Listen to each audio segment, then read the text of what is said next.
Hey, everybody, this is Shakisha, and this is Talk Feel Heal, a space for Baltimore to talk about the things we go through and try to find ways to get through. This is brought to you by the 988 Helpline in Central Maryland. Today, we are talking about how to help a loved one who's going through a tough time and dealing with the difficult emotions attached to it.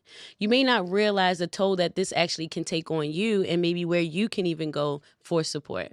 So I'm really excited to welcome our guest today to talk about this. This is Tina Field from Baltimore Crisis Response. How are you today, Tina? I'm doing all right. Thanks for inviting me. Awesome. Can you tell me a little bit about who you are and the work that you do? Sure. I am the Director of Crisis Systems Operations at Baltimore Crisis Response, which means I get to do a whole lot of stuff overseeing the 988 helpline. So Okay. I get to do training, I get to work with our staff, I get to write our policies, I get to monitor calls, I take calls.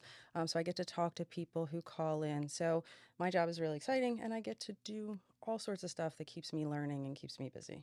I love that. I love that. I love that. All right. So, in your role, and how would you advise or how would you navigate if someone's really going through something, whether it's depression or anxiety or just something that is making like grief, trauma, life is difficult. What makes it so hard to know like what to say or what to do? Like, what makes that difficult? It is difficult, especially if it's somebody that we really care about, because we don't want to see them go through pain. Like, Yeah. it's hard to watch somebody we care about deal with stuff. And I think a lot of us want to fix it Mm, for them. We want to make it better, and realizing that we can't. We yeah. just can't fix it for them. So it's hard to know what to do, how to be helpful, especially if the person is, going through it and they can't clearly communicate what they need because they're feeling all the feelings at Yeah. once. That it's just hard to know what to do and Yeah. how to really be helpful.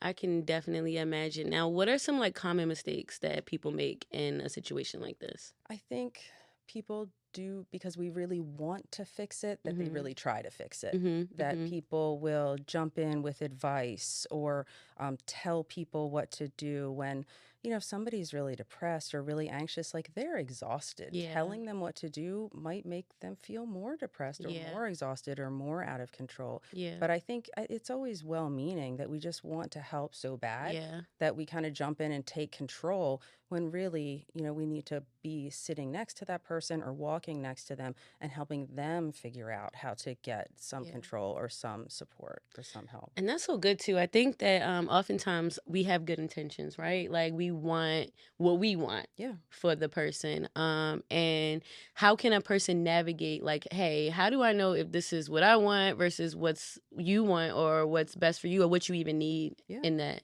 I think being open and honest with the people that we care about is important. Like, Yeah. you can say, I want you to feel better. How Yeah. can I support that?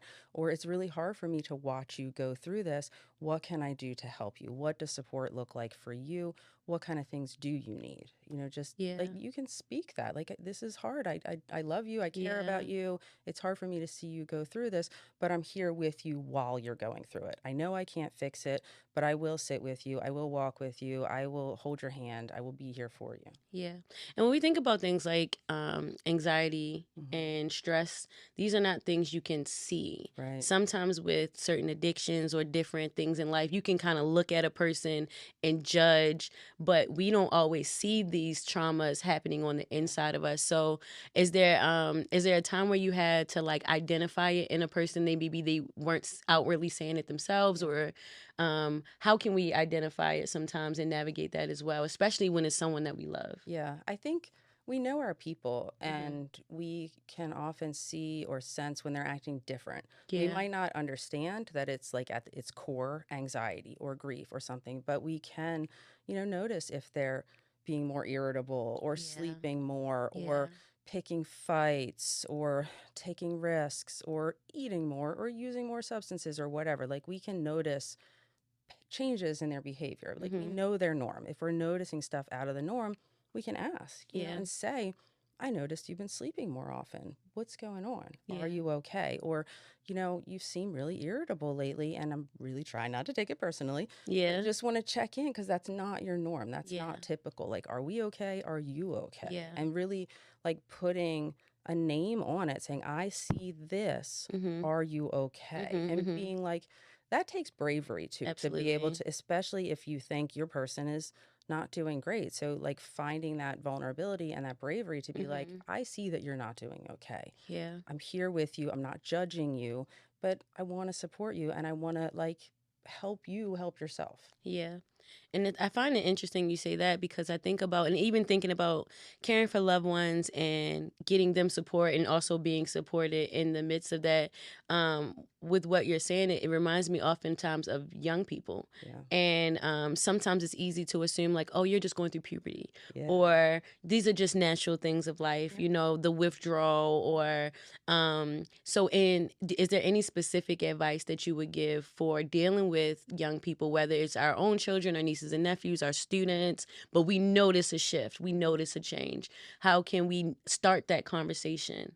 Right. And I think you bring up a good point that some of it is part of growing up, Yeah. that, your body and brain are changing and Mhm. things Mhm. get weird for a little while.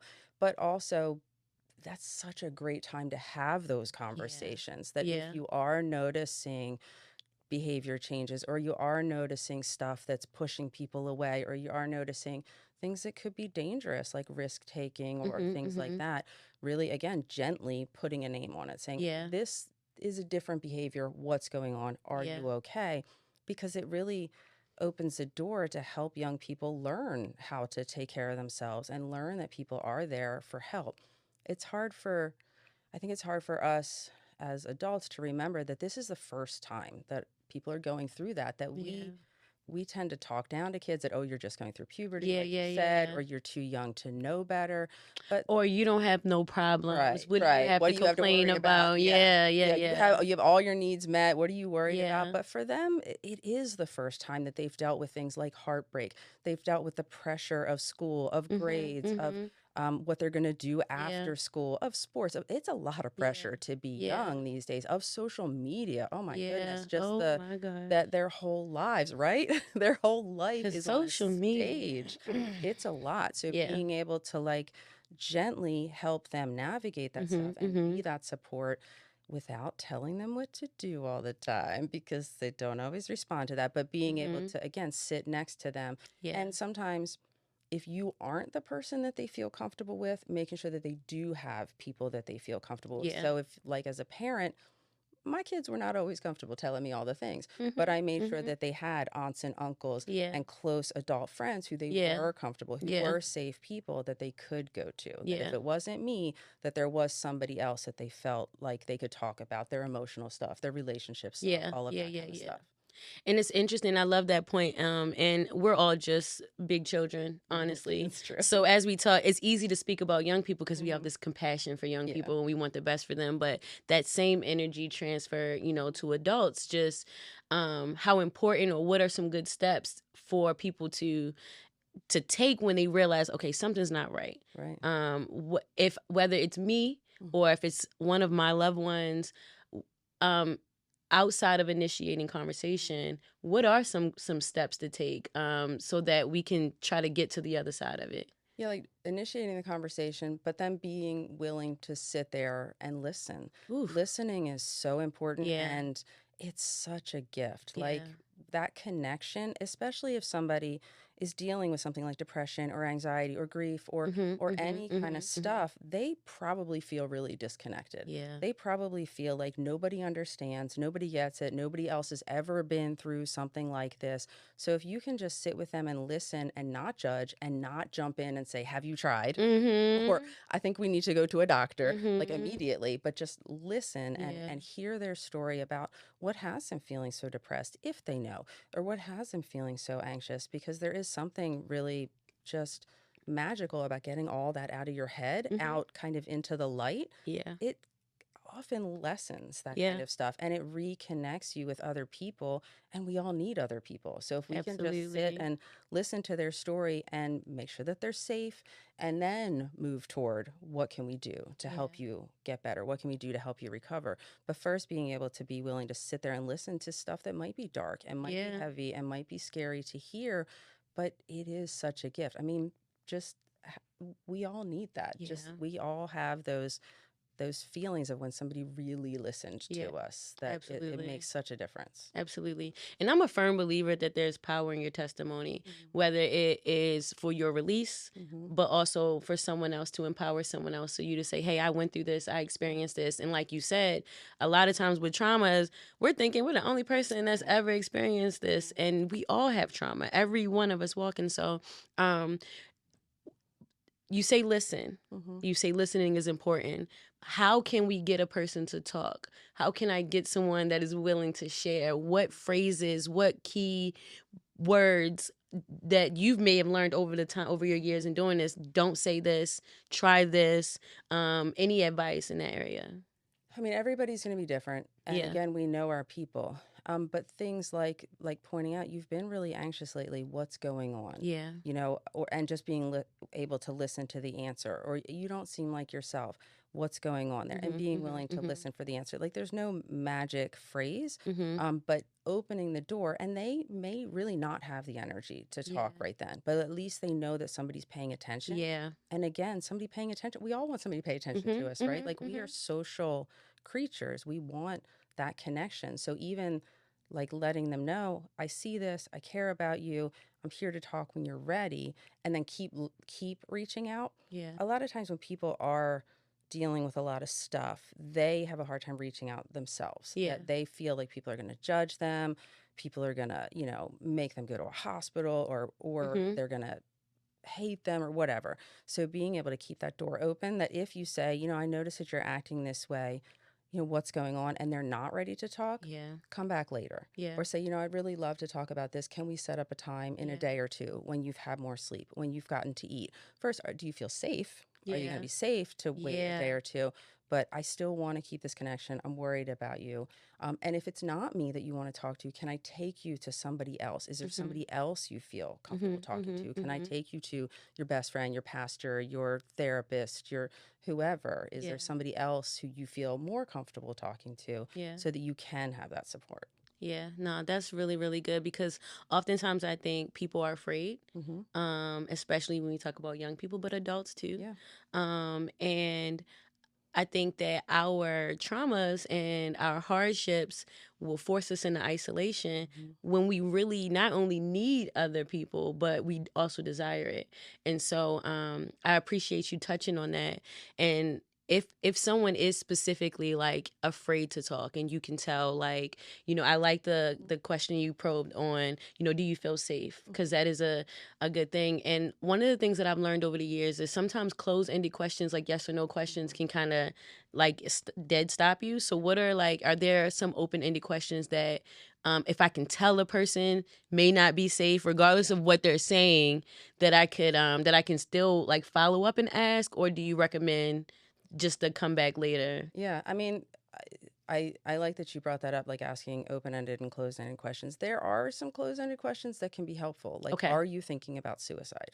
Yes or That's no? that's one Yep. that we need a yes Yeah, or yeah, no. yeah, yeah, And yeah. if somebody says maybe, hear that as a yes. Gotcha. Okay. That there are some closed-ended questions, but you can build up to that, and saying sometimes when people feel like you're feeling, they are having thoughts of suicide. Yeah. Is that going on with you? Yeah. Because we do, you know, because lots of people have those thoughts, we want to ask, we want to make sure that they're safe.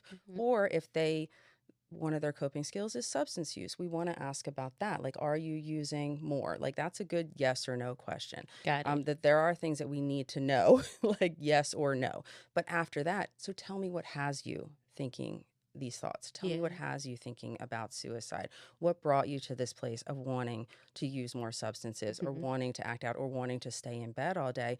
What's been going on? How Yeah. long has this been happening? Was there anything that triggered it? Like, there's lots of ways that we can start that conversation, and then just keep it moving very naturally. Um, this is my own personal question. So one of the things I find is that oftentimes people will use a substance to navigate their feelings, their stress, their anxiety. Today, you have this decriminalized marijuana use, and people are using that oftentimes as a numbness to not have to deal with their stress or their anxiety. Do you have any advice on how I can, or anyone can, deal with loved ones where they're like, oh, I'm fine, I'll just smoke, or I have my vape, or I'll have my edible, but they're not surfacing the issues and the anxiety and the depression, like on getting to the root of those things. And Yeah. because the world is telling you, hey, that's okay. The other drugs, alcohol, it's Yeah. like that stuff is bad, but this is okay. So now people are feeling, and young people and old people alike are like, hey, I can do this. Yeah. I can suppress, my stress. Yep. Any advice there? And so avoidance is a coping skill. So a lot of times people use avoidance like things like substances or social media or watching Netflix all the time, that they use that to get out of their problems. And sometimes for short periods, you need to get out of your Yeah. problems. But like you said, if it's become the only coping skill, Yeah. if you're not talking about your problems, if you're not feeling your feelings, if you're not employing, journaling or exercise or Yes. eating Yes. well or all the gazillion coping skills that people can employ, then it can become problematic. That if your only solution to any challenging feeling is to go smoke Yeah. or scroll through Or social eat, media or eat or or spend yeah. or any of those stuff, then as a loved one, being able to, again, gently point that out, that it seems like you're smoking more often than usual and you're not taking time to do the things that you used to do, like yoga, like journaling, like singing, like Yeah. painting, or whatever Yeah. it is that they used to do, gently pointing that out and saying, I'm worried about you. Yeah. That this seems to be, taking away some of the joy that you had in those other things. And it seems like, maybe you're not feeling your feelings and you don't feel safe feeling your feelings. Yeah. So what can we do to help you feel safe Yeah. feeling those things or think about those things or dealing with those things? Help you feel safe feeling Yeah. those things. Yeah. That was well worded. It's Because scary. our feelings can make us feel unsafe, and that is probably anxiety Yeah, or a form of it. And that will keep you silent. it will. It will Yeah. keep you quiet and keep you suffering. Yeah, and our society does not encourage people to feel their feelings, unfortunately, because we have all of these distractions, and we can't process our feelings Yeah. unless we feel our Yeah. feelings, and we stay stuck in sometimes really challenging behavior patterns, Yeah. like using substances to an excess, like your only quiet time is scrolling through social media, Yeah. like not Yeah. engaging in things that really bring you life or bring you joy, Yeah. because you're afraid to slow down and feel those hard things. But finding that kind of safe place to feel those hard things, whether that's with a friend, whether that's with a pastor or a faith leader or a therapist, or by calling the 988 helpline, Yeah. like to really be able to process those feelings and give yourself space to feel them, or give your loved one that safe space to feel them, can really help them move through them and Yeah. potentially not continue to engage in just those challenging kind Yeah. of health risk kind of behaviors. And that's so good too, because feelings are something we can't even control. Yeah. And knowing that oftentimes in today's society there's no place for them, that will, again, another layer of stress. Right. So one thing, I'm stressed about the trauma that happened. I'm anxious about not talking about it or talking about it and sharing it. And then I got the extra added layer of, the embarrassment of it. So when you talked about some good stuff, you talked about TV, you talked about eating, we talked about these other mechanisms, because sometimes it's easy to identify, again, drugs, alcohol. It's easy to identify that. When dealing with loved ones, even when we put the mirror up to ourselves, what are some signs? We're talking about, maybe the eating, the binge watching, the scrolling, but what are some other signs that, like, you can tell, like, something might not be right with this person and they're not talking about it, and they won't talk about it, and there are no cues, no verbal cues. Maybe this is a coworker, maybe this is someone you're not so close to, but you love this person and you notice it. What are some signs that people can look out for? And that is really hard. Like, if they're not ready or able or trusting enough to talk about what's going on, but people around them are noticing. So, trying to get other people involved gently without like being gossipy. Yeah. But like trying to get other people involved. Like, are you close to this person? Do you feel comfortable talking to them? I am worried about them. I'm seeing this kind of stuff. Finding other ways to support the person, whether it's a coworker, taking some of their tasks away from them, like trying to support their work, or make sure that they feel supported at work. If it's somebody that you care about, are there other things that you can do for them? Because not all of us are good at communicating verbally. Yeah. Like, and it's for some people that's not the way that they feel loved or supported. So there things you can do, like watching their kids, making them a meal, helping them clean their house, cutting their grass. I wish somebody would come cut my I grass. wish somebody would cut Cutting mine. their grass, like those kind of things that will help them feel that connection again, because we're not all socialized to just talk about our feelings. Like Yeah. we just aren't. Yeah. So are there other things like that you can do to just connect with that person? Yeah. Is it that you do the distraction together, that you go and play basketball together, that you go to the movies, that you play video games together, and that kind of like parallel play kind of connection might help them start to feel better and start to, Yeah. for them to feel more supported so that they can start to process their stuff, or they can move through their stuff and know that people care about them and that they're not as isolated as whatever in their head is telling them. Yeah. I like that a lot. I like the idea of the parallel play. It's a term I used to use in daycare when I used to run a daycare, but just the idea of, hey, like, okay, you're going through this thing. I'm probably going through this thing, so we're going to exist in this moment together, so neither of us feel alone. And if you want to talk, we'll talk. And if you don't, we're just going to scroll together. Hey, look at this video. And let me see your video, that kind of thing. Yeah. Because, again, the community, you know, the community is important. I've had the deepest conversations with my kids while I'm driving, because they don't have to make eye contact with me, or taking walks with somebody, or you know, doing something where you don't have to make that intense eye contact and you can stay busy. Like my friends used to have this coloring book party, and we would just get our little our kinda doll fire. coloring books, and we'd have these really deep conversations because we didn't have to worry about, you know, making eye contact, about like people's facial expressions when they heard what we said. So finding other ways that will build into your person and let them know that you're willing to just sit there next to them through the thing, that you don't always need to talk about the dark stuff, but you will sit there with them, whether that's cooking together or whatever, going to church together, or whatever it means for them to reconnect with somebody. Yeah, I like that. And I like giving them the option of deciding what the thing is, you know, as opposed to saying, girl, you need to come to this yoga class. Right, You know, you need this. And it's just like, I don't even been like that. Right. You know, my body don't even stretch like that. Yeah. So just finding the thing that will connect them. That's really good. So there's this term of showing up with love and with limits. Right. What does that mean? So, a lot of times when we are worried about our loved ones, we will just pour ourselves out and then not have a whole lot left. So Just dry cup, right, we will just empty. empty, right. So we will start to get angry. Like, why aren't they getting better faster? Look at all I'm doing for them. Or, you know, I just cleaned their whole house and then they messed it up again. Or I cut their grass and then they, like, I don't know, let their garden go. Yeah. So, like that kind of thing. If we're starting to feel ourselves get angry, or we're starting to feel anxious, or we're starting to feel depressed or overwhelmed by our own stuff, if we're not able to feel our own feelings because we're too busy trying to feel somebody else's, then sometimes we have to pull back and we have to set boundaries, and that's okay. And telling our loved one, like, I'm here for you, I can be there at 4, I have to leave at 6. Yeah. And making sure that you have those boundaries. Like, I have to pick my kids up at 6, so I'm going to leave at 5:45. Like, making sure that you're clear on what you can do, Yeah. so that you're not doing all of the things for the person. And then say, I can do this for you, what can you do? Like, trying to help your person set some attainable goals for themselves. Like, I can cut your yard,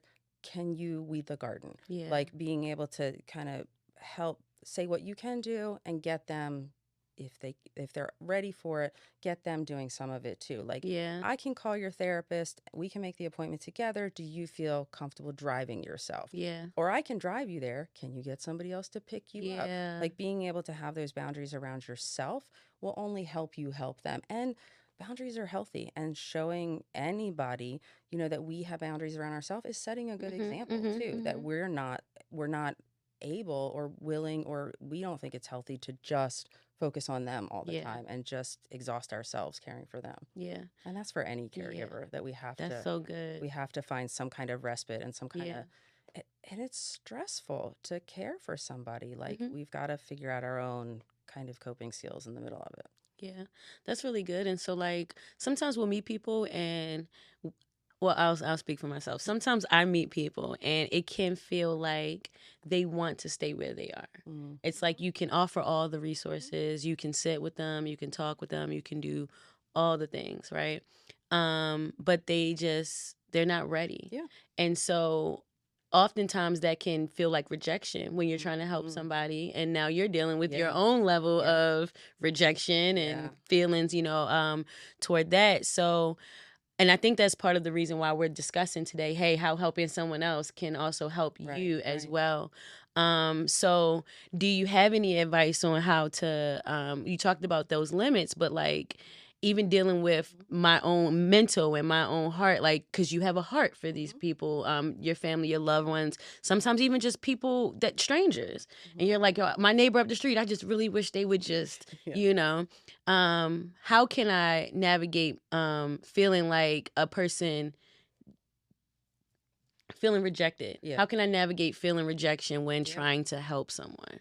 It's hard. I mean, again, because we really want our people to get better. Yeah. But what is like, I think that what our definition of better might not be their definition of Yeah. better. That they may be comfortable where they Mhm. are, even though Mhm. for us it looks really painful or it Mhm. looks Mhm. really challenging or we're really worried about them if they're safe, if they are not like on the brink of killing themselves or on, using substance to excess or doing other things that could be harmful, then sometimes we just need to be willing to sit with them in it Yeah. and have boundaries so that we're not doing it all the time. Yeah. That people, we all get to define what our wellness looks like Yeah. at whatever period in our life. And remembering that life is a journey, that Mhm. if they are Mhm. comfortable being here now, they may not and probably will not always be comfortable Mhm. sitting in this depression or whatever the symptoms are for the rest of their life. And are we willing to be patient with them? And are we willing to sit with them in it? Or do we need to pull back a little bit? Is Mhm. this impacting our own mental health to an extreme? And if we pull back, is there somebody else that can support them for Yeah. that period if we need some space? But like people get to be as depressed or whatever as they need to be at that time. And also recognizing that sometimes things like depression or anxiety are really rational reactions Yeah. to things that happen. Like Yeah. the world is hard for a lot of people, and people experience really horrible things, and feeling depressed and anxious after really horrible things is okay. Yeah. Like, and feeling that for as long as they feel it, as long as they're safe, as long as they feel it might be what they need Yeah. to move through dealing with that horrible thing. Yeah. That being able to have the space to have those feelings, and like we can't always set time limits on other people's healing Mhm. or recovery Mhm. or Mhm. whatever that journey is for them. So sometimes like looking at ourself and looking at how we define wellness, and then kind of looking at our own bias and our own judgment that what works for us may not work Mhm. for Mhm. somebody Mhm. else, and like really Yeah. trying to move out of that space of judgment and out of that space of they're not rejecting me, their depression Mhm. has control right now. Like Yeah. that's bigger than their ability to do what I want. Yeah. Like it's not a rejection of me, it's that this illness right now is kind of driving the bus, Yeah. that they don't have a lot of control. And I know that they love me, I know that they care about me, and if they could, if they were able to, or if it was good for them, they would do that now. But really being able to look at that core in ourself, that sometimes our feelings of rejection might be based in really deeply caring, but also wanting some kind of control over that Mhm. person, Mhm. that person's Mhm. wellness, or just kind of judging the time that it Yeah. takes. Oof. So yeah, so being able to look at our own stuff, and that will only help us in the long Yeah. run. Like we have an opportunity to heal some of that stuff in ourselves as we support somebody else. Yeah. I really like that. And another question I want to follow up with is when navigating, dealing with loved ones or talking through with their scenarios, do you feel like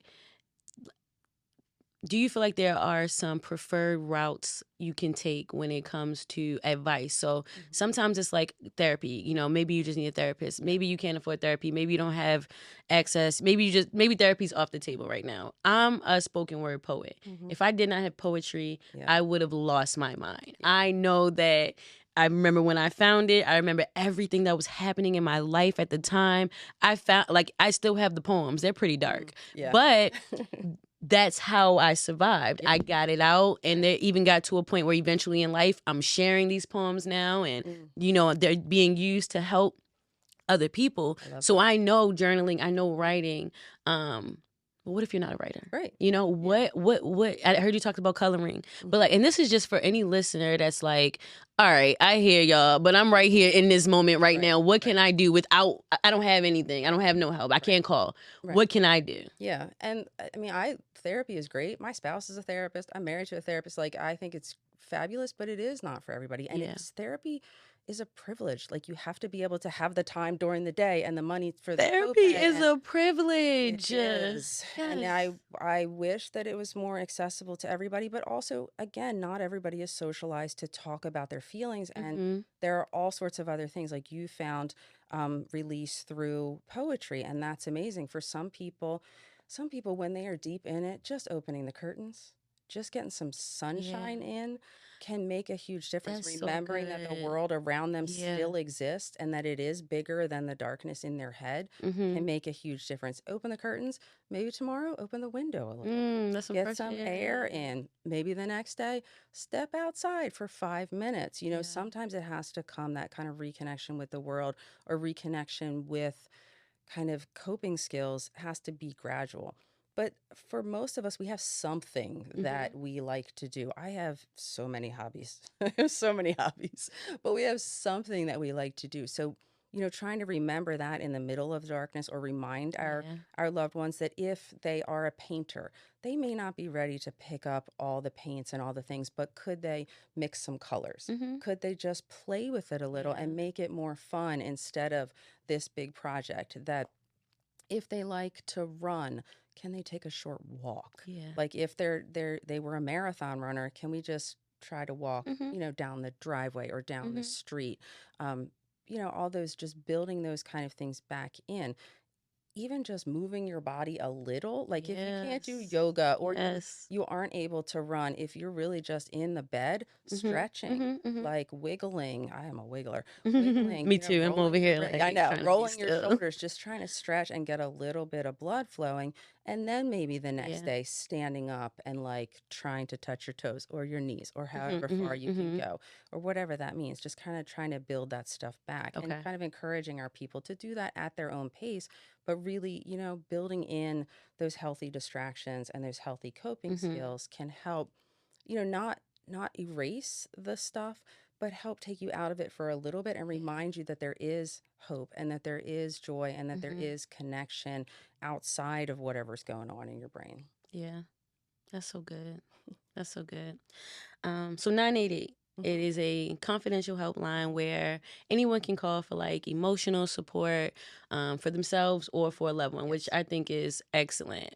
You are a 988 specialist Mhm. yourself, Yep. and you oversee a team of specialists. Talk to me about 988. So 988 is 24/7. Mm-hmm. It is free, it is confidential, it Mm-hmm. is nationwide, and anybody can call for anything. So it Okay. is called the 988 Suicide Could and you say that Crisis. line again? Anyone can call for Anyone can anything? call for For those in the anything. back. Okay. Yes. All right. So it's called the 988 Suicide and Crisis Lifeline, but crisis is self-defined. Yeah. Like my crisis might be that my dog looked at me funny this morning. My dog was so sad when I left my house this Mhm. morning. I might want to talk about that because No, I that's so love my dog so much. I really do. I love her so much. But that's okay. You can okay. call us to talk about that kind of stuff because we want to talk to people with that stuff before they get to the point of thinking Yes. about So it's suicide. preventative. Yes, yes, Yes. exactly. To be able to talk about those little things, to get in touch with, well, why do you love your dog so much? What are you worried about? Like those That's little things, real. so that those little things don't build up and build up and build up. So then the next big stressor doesn't lead to somebody having thoughts of suicide. Yeah. But if somebody is having thoughts of suicide, we're clearly there for that too. That Right. we're there for all the things. And we're there. We provide substance use resources. We provide coping skills resources. We will do a meditation with you on the phone. But for folks who are calling about other people, we will let them know what the resources are Okay. in the area. We'll talk them through the stuff that we talked about here, how to have the Mhm. conversations, Mhm. like what to look for, when to be concerned that they might be at risk of something, bigger and scarier, how to ask the questions, when to consider maybe a hospital or something like that. And also we really try to connect people, caregivers and loved ones to places like NAMI, to places that they can get support for themselves so Okay. that they don't feel like they're in it alone and so that they can learn Yeah. more about what their loved one's going through. So if their loved one has been diagnosed with depression, really encouraging them to learn more about what that looks like and what Yeah. that means for that person so they can understand it more. And being around other folks who are caregivers, like through NAMI, can really help folks too. And just hearing, like, we hear you, it was really brave to pick up the phone. It does take a lot of energy. It is really stressful to be a caregiver, that we are here for you too. That if Yeah. you are just overwhelmed and feeling like, I just want them to get better, Yeah. call us and Yeah. talk about that. Yeah. Like, it's valid and it's real and it's exhausting. And we want to talk to you before that becomes Yeah. anger, before you're lashing out at your person who's dealing with their own stuff, before you're cutting them out of your life. We want to talk through that kind of stuff Mhm. with you to help support you in those decisions. Yeah. That's really good.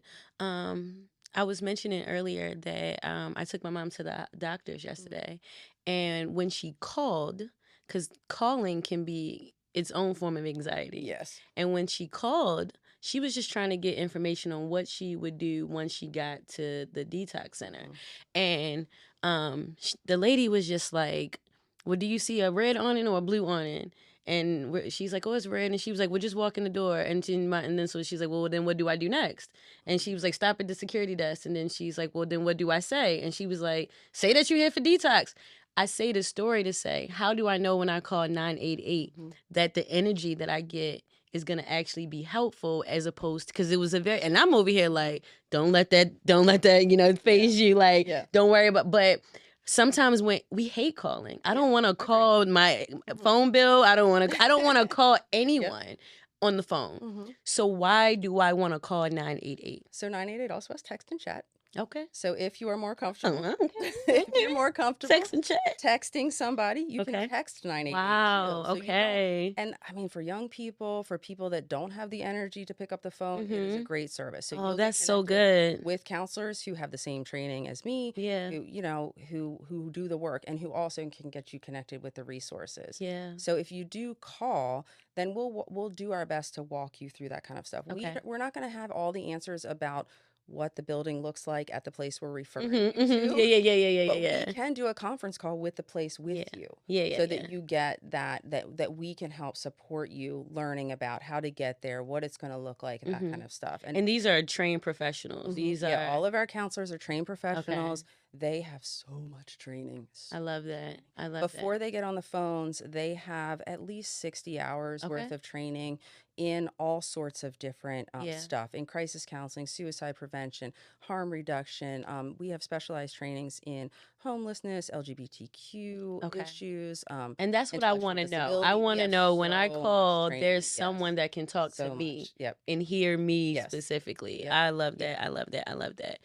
Okay, so I think it's so important to consider the training and the person that is answering the call, their compassion, and how they will actually handle someone who is calling. So, walk me through what happens when a person calls 988. Like, how do I know I'm safe? How do I know that this will work, or I will actually get the help that I need? Okay, so our counselors are going to answer and say, "Thank you for calling 988. How can I help you?" or something like that. And then a lot of times people will like ask, "What is this service for?" We'll explain it, we'll explain confidentiality and ask what's going on and Mhm. really listen. And all of our counselors are good at, really connecting with people, really showing empathy, validating their feelings, making sure that they're safe. So we are going to ask all of our callers if they're having thoughts of suicide, Okay. even if they are talking about somebody else. Yep. We're going to check in on them and say, this is really stressful for you. While you've been dealing with this, have you I had thoughts love of that. suicide? We have to do it. Just in It's case. required, but Mhm. we try to do it as naturally as possible and kind of work it in and to let people know that it is okay Yeah. to talk about suicide, that we are here for that and we're not going to like freak out or judge you.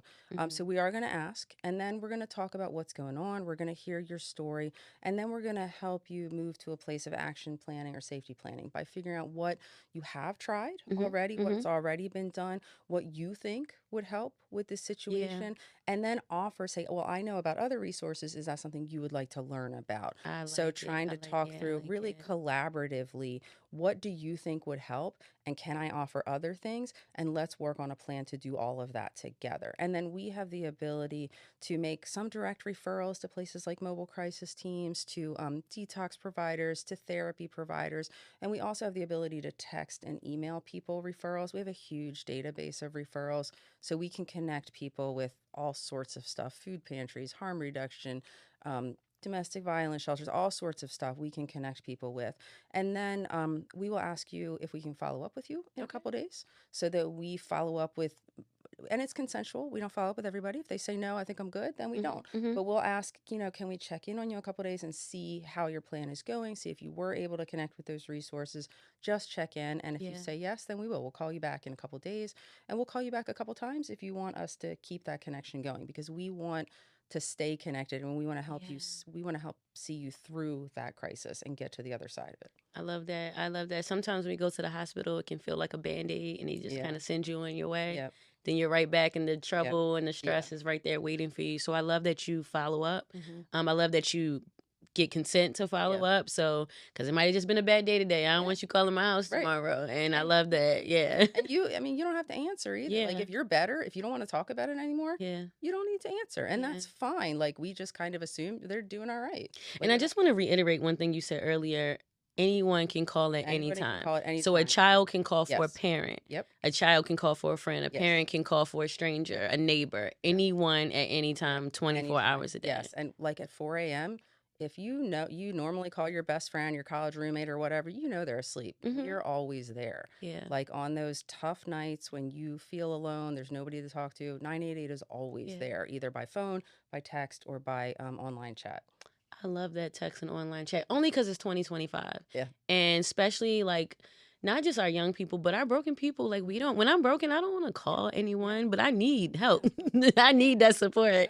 And I want to feel like somebody cares. I just don't know how to Yeah. not be a burden, Yeah. Exactly. So if I am calling for someone else, just to reiterate, Mhm. how can I get support for myself? So we will support you. Like, Yeah. we will ask, how are you doing? I don't have to say it. You don't have to say it. We'll Okay. tell you, like, we'll Okay. acknowledge this is a lot that you're Yeah. dealing with, and how can we support you? Have you ever heard of NAMI? Is there a place you can go?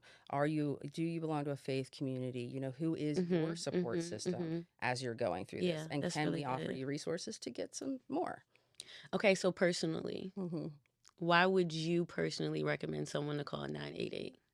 I I think 988 is amazing. And I recommend it all the time. It's clearly what I do.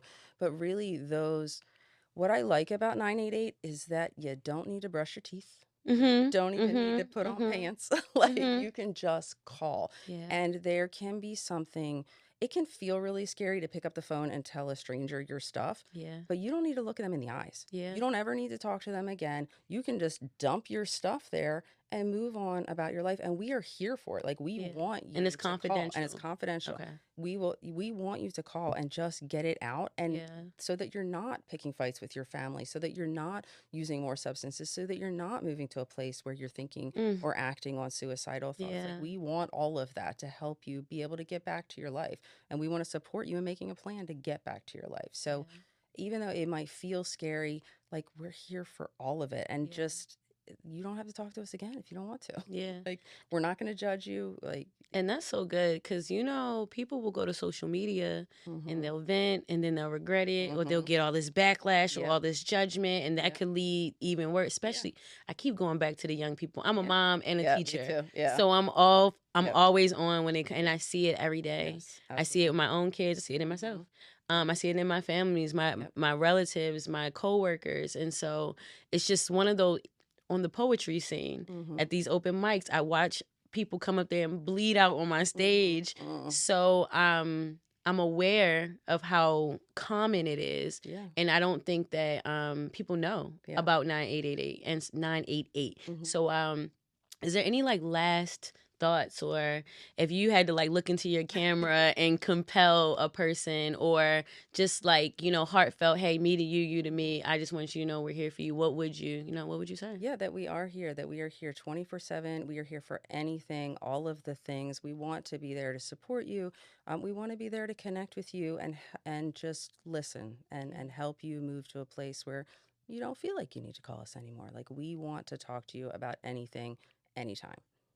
Thank you so much, Tina. Sure. Thank you. I appreciate It's it. good to be here. It was good to have you. Thanks.